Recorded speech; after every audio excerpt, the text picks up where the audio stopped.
So there are several delivery methods depending on whether it's male hormone replacement or female hormone replacement, pills, shots, creams, patches. How do you make the decision on what's best for a certain patient?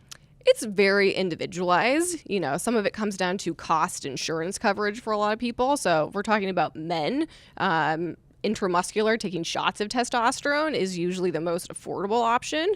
If someone they're scared of needles, then a lot of times we'll recommend a cream or a gel. But a lot of people feel that it's sticky and they don't like that feeling. So if you imagine you're kind of putting on hand sanitizer and you've got to wait, a few seconds for it to dry, it feels weird. Imagine that taking 5 to 10 minutes. And some people, there's a risk of it rubbing off. So they don't want it rubbing off on a spouse, a child. Some people are afraid, their kid's going to get into their medicine box and make potions and things like that. There's also oral testosterone that's available. So. Oh, really? Yeah. So I didn't know that. It used to be that it could damage the liver. Yeah.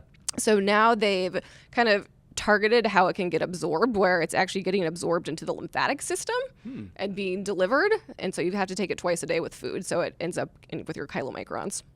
Twice a day. I think I'd rather take the shot. That's what a lot of people say. But if people are afraid of needles, there are options. Great.